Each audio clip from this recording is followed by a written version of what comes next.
सबसे पहले बात करेंगे शहर में डेंगू सूरत हाल की। तो म्यू अस्पताल में डेंगू बुखार से 35 साला मरीज दम तोड़ गया। कुछ रोज कबल मुतासिरा मरीज को म्यू अस्पताल दाखिल कराया गया था। आज सुबह बुखार की शिद्दत के बायस मरीज जान की बाजी हार गया। 24 घंटों के दौरान 41 नए मरीज रिपोर्ट। सरकारी और प्राइवेट अस्पतालों में डेंगू के 32 मरीज जेर इलाज हैं। म्यू अस्पताल से अफसोसनाक खबर है, डेंगू बुखार से 35 साला मरीज दम तोड़ गया। कुछ रोज कबल मुतासरा मरीज को म्यू अस्पताल दाखिल कराया गया था। आज सुबह बुखार की शिद्दत के 22 मरीज जान की बाजी हार गया। 24 घंटों के दौरान 41 नए मरीज रिपोर्ट हो चुके हैं। आगे बढ़ते हुए आपको बताएं, शहर की ओपन मार्केट में महंगा आटा मजीद महंगा हो गया। 20 किलोग्राम का थैला 50 रुपये महंगा हो गया। ओपन मार्केट में 2850 से 2900 रुपये तक फरोख्त होने लगा। दही 180 की बजाय 220 रुपये फी किलोग्राम के हिसाब से फरोख्त हो रहा है। हमारे साथ शहजाद खान अब्दाली मौजूद हैं, उनसे बात करेंगे। जी शहजाद, आगाह कीजिएगा।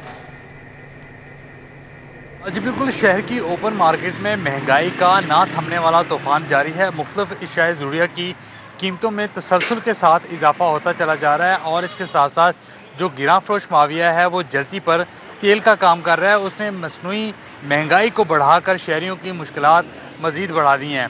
ओपन मार्केट के अंदर जो आटा है 20 किलोग्राम का थैला वो 2850 से 2900 रुपये तक बेचा जा रहा है और इसी तरह जो दूध और दही है उसकी कीमतें जो ज़िला इंतज़ामिया ने मुतय्यन की हैं उसकी बजाय इजाफी कीमतों पर उसकी फ़रोख्त भी जारी है। दूध जो है वो उसकी कीमत 165 रुपये तक मुकर्रर की गई है, लेकिन वो भी 180-190 रुपये तक फ़रोख्त किया जा रहा है। इसके अलावा 185 रुपये दही की कीमत मुतय्यन की गई है, लेकिन ओपन मार्केट के अंदर अगर हम देखें तो दही जो है वो 220 रुपये फ़ी किलोग्राम के हिसाब से फ़रोख्त किया जा रहा है।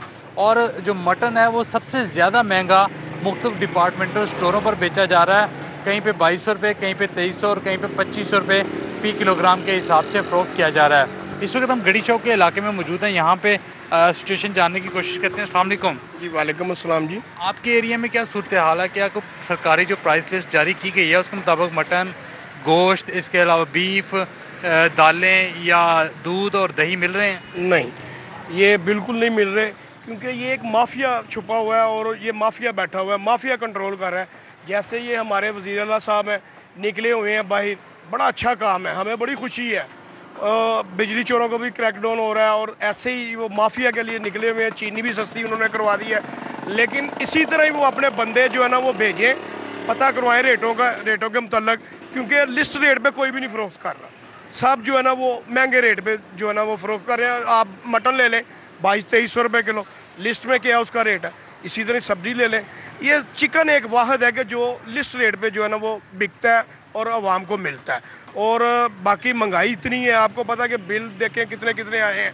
तो ये वज़ीर आला साहब से रिक्वेस्ट है कि वो अपने बंदे भेजें और जो है ना वो रेट चेक करवाएं। इस हवाले से जो शहरी लाहौर के बासी हैं वो ये कहते हैं कि वज़ीर आला पंजाब ज़िले इंतज़ामिया को मुतहर्रिक करें ताकि शहजाद खान अब्दाली, आपका बहुत शुक्रिया, आपने अपडेट किया। अभी आपको बताएं, लेस्को में सारिफीन को 1 अरब 50 करोड़ की ओवर बिलिंग करने का इंकशाफ हुआ है। सोलर सिस्टम से एक्सपोर्ट यूनिट्स की मद में 3 करोड़ यूनिट्स की ओवर बिलिंग कर दी गई। ज़राए का ऐसा बताना है।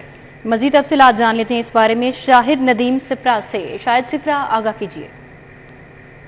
लाहौर इलेक्ट्रिक सप्लाई कंपनी की जानिब से सार्फिन को 1 अरब 50 करोड़ रुपए की ओवर बिलिंग करने का इंकशाफ हुआ है और ये ओवर बिलिंग सोलर सिस्टम से एक्सपोर्ट होने वाले यूनिट्स की मद में की गई है। ज़रा ने यह बताया है कि जो कंपनी है वो अपने लाइन लॉसेज इस तरह मुरतब करती है कि कौमी ग्रिड स्टेशन से मिलने वाली बिजली और सार्फिन को जो फ़रोख्त की जाती है, यानी कि रिसीट और सोल्ड का कंपेरिजन करने के बाद लाइन लॉसेज सामने आते हैं। लेकिन माह जुलाई में चूँकि बिलिंग के निज़ाम को तब्दील किया गया है और सोलर सिस्टम के ज़रिए जो एक्सपोर्ट होने वाले यूनिट्स हैं इनको रिसीट में शामिल किया गया है। और बड़ी आम फहम बात है कि जैसे ही रिसीट बढ़ती है तो उसकी वजह से कंपनी के लाइन लॉसेस बढ़ने के भी खदशात पैदा होते हैं। जब वो यूनिट्स एक्सपोर्ट यूनिट्स रिसीट में शामिल हुए तो कंपनी के पास आसान हल यही था कि उसको ओवर बिलिंग की जाए और एक्सपोर्ट होने वाले जो 3 करोड़ यूनिट्स हैं इनको सिर्फ ओवर बिलिंग की मद में इसको सहारा दिया गया और ओवर बिलिंग करके अपना रिकॉर्ड मुरतब किया किया गया। माह जुलाई में अगर यूनिट्स की बात की जाए तो 1 करोड़ 30 लाख हैं, जबकि माह अगस्त में 1 करोड़ 40 लाख यूनिट्स एक्सपोर्ट किए गए हैं। सबसे ज़्यादा इफेक्ट कंपनी के सदरन और सेंट्रल सर्कल पर आया, क्योंकि यहाँ से ज़्यादातर सार्फिन ने सोलर सिस्टम लगा रखे हैं और बिजली के यूनिट्स बनाकर कंपनी को एक्सपोर्ट कर रहे हैं। बहुत शुक्रिया शाहिद। नदीम सिप्रा हमारे साथ थे, अपडेट कर रहे हैं। अब आपको बताएं, रवां साल इंटरमीडिएट पार्ट 2 के इम्तिहान में लड़के बाजी ले गए। गैर सरकारी तौर पर पहली तीनों पोजीशन पर लड़के रहे। मोहम्मद अब्दुल्ला ने 1056 नंबर लेकर पहली पोजीशन समेटी। जुनेद रियाज हमारे साथ मौजूद है, उनसे बात कर लेते हैं इस हवाले से। जी जुनेद, डिटेल्स क्या हैं? जी, लाहौर बोर्ड ने इंटरमीडिएट पार्ट 2 के सालाना नताइज का ऐलान कर दिया है। 1,86,000 बच्चों ने जो है वो इम्तिहान दिया था, जिनमें से 1,09,467 बच्चे जो हैं वो पास हुए। कामयाबी का तनासब जो है 58% रहा। 41% बच्चे जो हैं वो फेल हो गए। लड़के जो हैं, अगर रिज़ल्ट देखा जाए तो लड़के का रिज़ल्ट जो है वो 48% रहा और लड़कियों का रिज़ल्ट जो है वो 66% रहा। अगर ओवरऑल पोजीशंस की बात की जाए तो पहली 3 पोजीशंस पर लड़के बाजी ले गए। मोहम्मद अब्दुल्ला 1056 नंबर लेकर जो है वो पहले नंबर पर रहे, जिनका ताल्लुक जो है ननकाना साहब से है और उन्होंने लाहौर बोर्ड के तहत इम्तिहानात दिए थे। और दूसरी और तीसरी पोजीशन जो है वो पंजाब कॉलेज के तलबा ने हासिल की। मोहम्मद अहमद 1055 नंबर लेकर जो है वो दूसरे नंबर पर है, जबकि सैयद मोहम्मद ज़ुहैर अली 1050 नंबर लेकर जो है वो तीसरी पोजीशन पर रहे।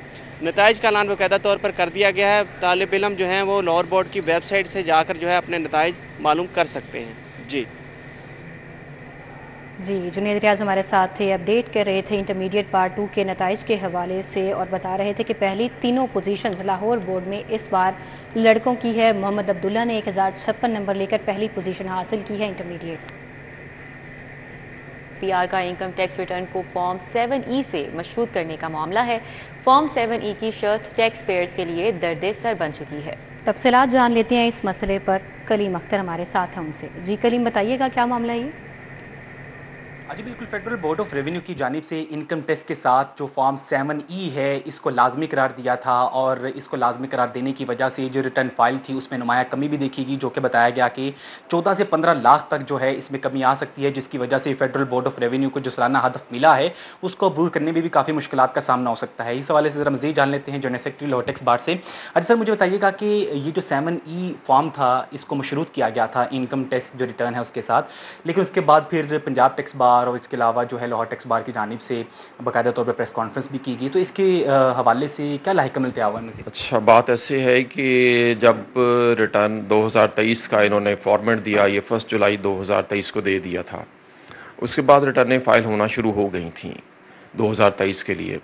लेकिन उस वक्त इन्होंने जो 7E का फॉर्म था उसके साथ कंपल्सरी फ़ाइल करना नहीं कहा। उन्होंने आपकी रिटर्न बगैर 7E के फॉर्म फाइल किए या सबमिट किए भी आपकी रिटर्न फिल हो रही थी। बल्कि उसके साथ साथ और एक बड़ी अहम उन्होंने बात ये की को जो मेरा वेल्थ स्टेटमेंट है जो इनकम टैक्स रिटर्न के साथ जाती है, वहाँ पे मैं प्रॉपर्टीज़ को खुद से ऐड कर सकता हूँ डायरेक्ट वेल्थ स्टेटमेंट में।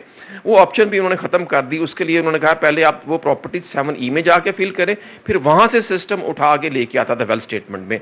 सो मेरी जो रसाई थी वेल्थ स्टेटमेंट के ऊपर फीड करने की या उसको एडिट करने की, डिलीट या ऐड करने की, वो भी FBR ने ख़त्म कर दी। मुझे फोर्स कर दिया कि मैं सबसे पहले 7E का फॉर्म फिल करूँ, फिर उसके बाद वो सिस्टम खुद ही उठा के मेरी प्रॉपर्टीज़ को वेल्थ स्टेटमेंट में लेके आ रहा था। वो भी एक नई उन्होंने या सितंबर को ही नई एक कदगन लगा दी कि नया एक बार उस पर इम्पोज कर दिया। तो फिर उसके बाद अब रिसेंटली हमारी लास्ट मंडे को FBR के जो मुतलका हुकाम है उनसे हमारी जूम पे मीटिंग हुई थी, तो अब उन्होंने उसको 7E के फॉर्म को रिटर्न के साथ डीलिंग कर दिया है। अब तमाम टैक्स पेयर जो हैं वो 7E का फॉर्म फिल किए बगैर या सबमिट किए बगैर भी रिटर्न सबमिट कर सकते हैं। जी बिल्कुल, उनका कहना है कि अब जो टैक्स देनदगान हैं जो कि FBR के अंदर अपना टैक्स अदायगी कर रहे थे, तो अब वो जो है 7E फॉर्म के बगैर भी अपनी जो टैक्स। कलीम अख्तर हमारे साथ थे, अपडेट कर रहे थे। पाकिस्तान पीपल्स पार्टी की क़यादत का लाहौर में डेरे डालने का फैसला। साबिक सदर आसिफ अली जरदारी और चेयरमैन बिलावल भुट्टो जरदारी आज लाहौर पहुंचेंगे। लाहौर में होने वाली CEC इजलास में इंतखाबात और सेंट्रल पंजाब एजेंडे का हिस्सा। इजलास में बलोचिस्तान और खैबर पख्तूनख्वा की इंतखाबी नशिस्तों पर भी बात की जाएगी। जनूबी पंजाब में इंतखाबी कमेटी में यूसुफ रजा गिलानी को अहम जिम्मेदारी मिलने का इम्कान है, जबकि सिंध में पीपल्स पार्टी की हुकूमत और तरक्याती कामों की रिपोर्ट भी पेश की जाएगी। पीपल्स पार्टी की सेंट्रल एग्जीक्यूटिव कमेटी का इजलास कल 3 बजे बिलावल हाउस में होगा। साबिक सदर आसिफ अली जरदारी कराची से, जबकि बिलावल भुट्टो जरदारी मुल्तान से लाहौर पहुंचेंगे। पीपल्स पार्टी की क़यादत ने सेंट्रल एग्जीक्यूटिव कमेटी के तमाम मेंबरान को लाहौर पहुंचने की हिदायत भी जारी कर दी है। न्यूज़ स्टूडियो से फिल वक्त इतना ही। आप देखते रहिए सिटी 4।